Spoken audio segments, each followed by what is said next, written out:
তো পরের কথা, আমরা সবাই উঠে বিপদে পড়লেই কয় আল্লাহ কি আমারে ছাড়া আর কাউকে চোখে দেখে নাই? এটা কি চারটিখানি ছোট কথা নাকি? অনেক বড় কথা। গরিব বলে আল্লাহ আমাকে কি দিছে, রিক্সাওয়ালা বলে আল্লাহ আমাকে কি দিছে। ও দেখে না, ও যে দেহটা দিয়ে রিক্সা চালায়, আর দেহটার ভিতরে যে শক্তিটা দিছে রিক্সা চালানোর মতো। এখন তো অটো রিক্সা চলে আসছে, এর আগে তো অটো ছিল না। কি অটো চালাইতে বুঝি দেহ লাগে না? না, ওইটা অটো চলে, নাম অটো দেখে অটোই চলে। ওটার জন্য দেহর দরকার হয় না? ওটাকে কি ব্রেক দিতে হয় না? ওটাকে ডাইনে বামে করতে হয় না? না, ওটা অটো চলে। ও তো দেখে না, ওর দেহটা দেখে না যে আল্লাহ ওকে সুস্থতা দিছে। ওর মতোই কত মানুষ হাসপাতালে পড়ে আছে, সারাদিন ক্লান্ত হয়ে যে বিকালে বাড়িতে যায়। পাওয়ার ব্যাংকের মতো যদি ক্লান্তিটা জমা থাকতো ওটার ভিতরে, দেহের ভিতরেই জমা থাকতো, আল্লাহ কি সিস্টেম করতে পারতেন না? পাওয়ার ব্যাংকে যদি বিদ্যুৎ জমা থাকতে পারে, তাহলে আল্লাহ কি ক্লান্তি শরীরের ভিতরে জমা রাখতে পারতেন না? না, পারতেন না। না, আল্লাহর কাছে এই সিস্টেম নাই, না আল্লাহ এই সিস্টেম জানে না। যদি জমা রাখতো তো 3 দিন পরে রিক্সায় উঠতো কে, চালাইতো কে? আরে 3 দিন না, পরের দিনই হাত লাগাইতো কে রিক্সায়। ও যে বাড়িতে যায়া সেমন তো কিছু খায় নাই, 2টা ডাল ভাতি তো খাইছে, ঠিক না? না আপনাদের মতো ফাস্ট ফুড খাইছে, দামি দামি খানা খাইছে, হ্যাঁ? না সেরাটনের থেকে না খাইছে? কি মাছ ভাত 20 পদ খাইছে নাকি? রিক্সাওয়ালা খায় কি? হয়তো একটু শাক, একটু ভর্তা সর্তা, হ্যাঁ? ওইদিকে যাইতে চাই না যে দাম বাড়ছে, ওর নাগালের বাহিরে চলে গেছে, ওটা ভিন্ন কথা। 4টা ডাল ভাত খায়া যে সকালে আবার চাঙ্গা হয়ে রিক্সা নিয়ে বাহির হয়েছে, এটা তো ভাবে না। ও তো অভিযোগ করতেছে আল্লাহ আমারে কি দিছে, আল্লাহ কি দিছে। আবার সত্য তো এটাই, সত্য তো এটাই। বিল্ডিং লোড উঠাইতেও তো হবে, ঠিক না? কি অনেক সময় থাকে না, লোড বেশি হয়ে গেলে চাক্কা বাস্ট হয়ে যায়, হয় না? হয় না? হ্যাঁ, ও যে বলে আল্লাহ আমাকে কি দিছে, ও দিলে আবার লোড উঠাইতে পারবো কিনা, এটাও তো একটা ব্যাপার আছে, ঠিক না? হ্যাঁ, কি মনে হয় বুঝাইতে পারি না। পরে যদি 100 কোটি টাকা দিয়া দেয় তো ও লোড উঠাইতে পারবে? ও তো টাকার বারে বেঈমান হয়ে যাবে। কত মানুষই তো বেঈমান হয়ে গেছে, টাকা ছিল না তো আল্লাহ আল্লাহ করছে, সম্পদ মিলতে দেরি, আল্লাহকে বলতে দেরি করে নাই। আপনি দেখেন, যখন বাচ্চা ছিল তো লুঙ্গি কোথায় ছিল এটার কোনো খবর ছিল না, ঠিক না? যুবক হইতে দেরি, বাপ আসতে দেরি করে না। এখন বাপ লয়া চলে, জিন্সের প্যান্টের বাপ কি, টি শার্টের বাপ কি, চুলের স্টাইল কি, বাপ নিয়ে চলে না। অথচ অল্প কয়েকদিন আগে ওর লুঙ্গিরও খবর ছিল না। যখন বাচ্চা ছিল তখন কি লুঙ্গিরও খবর ছিল না, লুঙ্গি কই ছিল? ঘুমাইতো এক জায়গায়, লুঙ্গি আরেক জায়গায়, ঠিক না? এরকমই তো ছিল। হ্যাঁ, মা বাবা সকালে ঘুমাইতে উঠে বলতো তোর জ্বালায় আর বাঁচলাম না, তুই ঘুমাস কই, লুঙ্গি কই, ঠিক না? যুবক হইতে দেরি, বাপ আসতে দেরি হয়, তো লোডও তো সইতে হবে। হ্যাঁ, কলম হাতে নিতে পারলে আর কিছু লাগবে না, খালি খোঁচা মারবে আর কামাবে, এটাই তো সিস্টেম, ঠিক না? হাদিসও 1400 বছর আগে বলে গেছে, হাওয়া ফিহি কায়েদুল ইলমি, একদিন আসবে মানুষ বিদ্যার আলোকে চলবে না, বিদ্যাকে স্বার্থ সিদ্ধির জন্য ব্যবহার করবে, নিজের স্বার্থের জন্য ব্যবহার করবে বিদ্যাকে।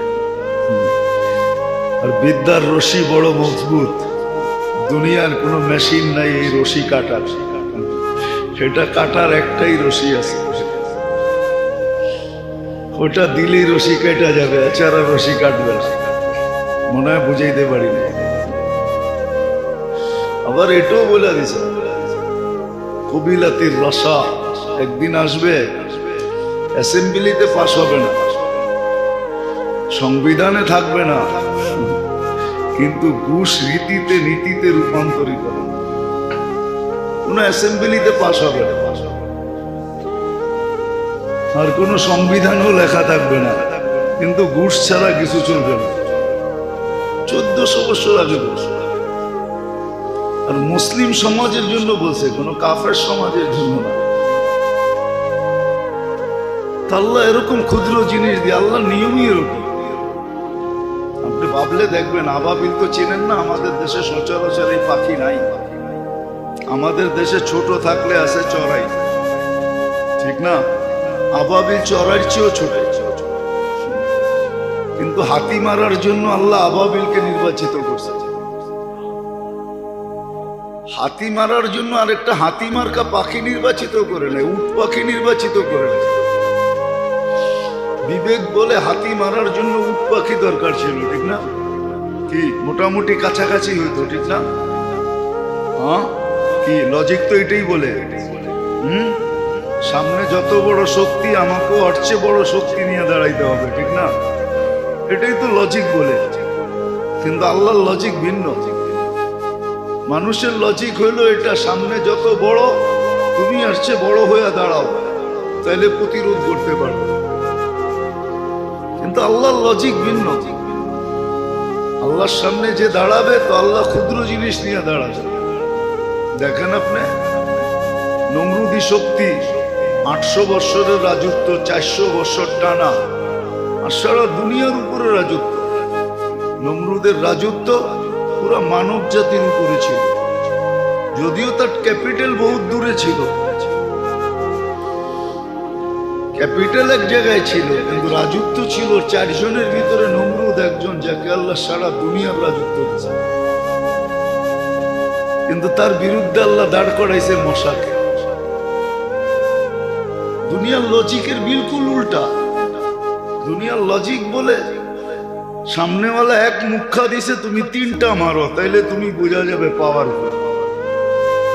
কিন্তু আল্লাহর লজিক এরকম না, আল্লাহর লজিক বিলকুল উল্টা।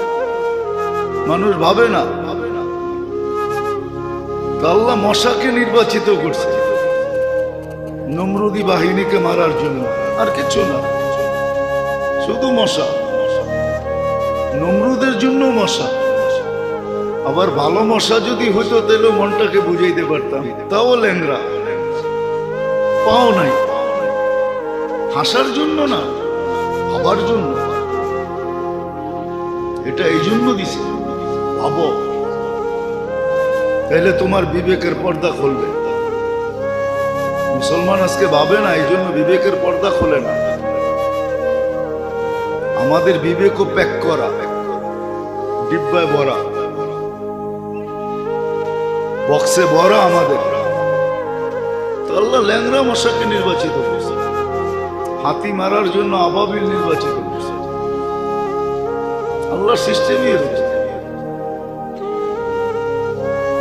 সারা দুনিয়ার মানুষকে বুঝানোর জন্য করোনার একটা ভাইরাসকে নির্বাচিত করছে।